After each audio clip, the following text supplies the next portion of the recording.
cahaya iman sesuai dengan ajaran Nabi Sulaiman.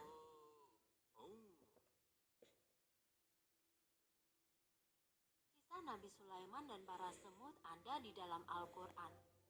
Ketika rombongan Nabi datang, semut berteriak, "Hai semut-semut, masuklah ke dalam sarang-sarangmu, agar kamu tidak diinjak oleh Sulaiman dan tentaranya, sedangkan mereka tidak menyadari." Surat An-Naml ayat 18. Nabi Sulaiman alaihissalam pun tersenyum dengan tertawa karena mendengar perkataan semut itu. Beliau berdoa, "Ya Tuhanku, berilah aku ilham untuk tetap mensyukuri nikmat-Mu yang telah Engkau anugerahkan kepadaku dan kepada dua orang ibu bapakku, dan untuk mengerjakan amal saleh yang Engkau ridhoi. Dan masukkanlah aku dengan rahmat-Mu ke dalam golongan hamba-hamba-Mu yang saleh." Quran Surat An-Naml ayat 19.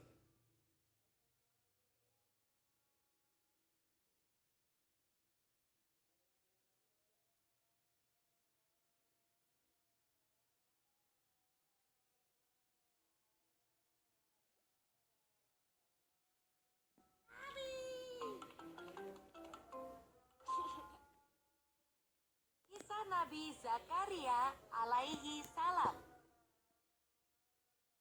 Kaum Bani Israel memang benar-benar kaum yang keras kepala, sombong, dan susah diatur. Tiada putus Allah mengutus Nabi dan Rasul-Nya untuk membimbing mereka pada ajaran yang benar. Namun selalu saja mereka mendustakan semua utusan Allah. Kitab Taurat dan Zabur tidak lagi menjadi pedoman hidup. Hukum Allah telah diganti dengan hukum yang mereka buat sendiri. Hukum yang sangat menguntungkan bagi para penguasa dan raja-raja, namun sangat tidak adil bagi rakyat biasa, dan kekerasan pun semakin merajalela. Ketika Allah mengutus Nabi Zakaria kepada mereka, kaum Bani Israel menentang dan memusuhi Nabi Zakaria, sama seperti para leluhur mereka yang selalu menentang utusan Allah. Mereka bahkan menyebar fitnah bahwa Nabi Zakaria adalah pembohong. Meskipun ditentang oleh kaumnya, Nabi Zakaria tetap berdakwah dan membimbing orang-orang untuk kembali beriman kepada Allah. Dakwah Nabi Zakaria ini membuat para pemuka kaum Bani Israel menjadi marah. Mereka bahkan mengancam akan membunuh Nabi Zakaria jika ia terus berdakwah.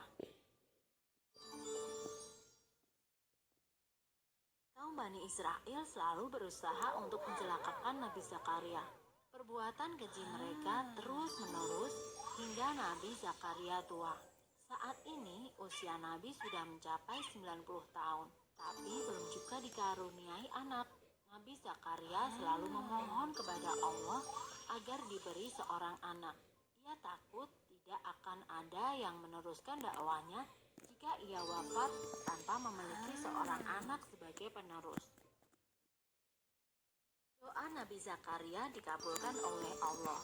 Suatu hari, ketika Nabi Zakaria sedang berada di dalam mihrab, malaikat Jibril datang menyampaikan wahyu. "Wahai Zakaria, sesungguhnya Allah menggembirakanmu dengan kelahiran seorang putramu. Dialah Yahya.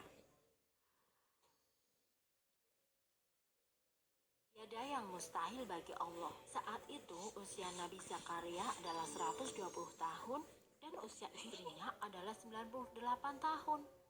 Mereka sudah sangat tua, mustahil untuk bisa mengandung seorang anak. Namun itulah kuasa Allah. Istri Nabi Zakaria mengandung di usia yang sudah tua.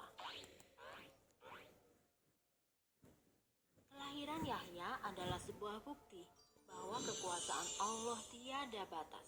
Kelak, Yahya akan menjadi penerus Nabi Zakaria. Ia termasuk dalam golongan orang-orang saleh dan bertakwa. Selesai. Sumber dalam Al-Quran, Surat Maryam ayat 7. Ya Zakaria, sesungguhnya kami akan menggembirakan engkau dengan seorang putra, namanya Yahya. Belum pernah kami jadikan baginya yang senama.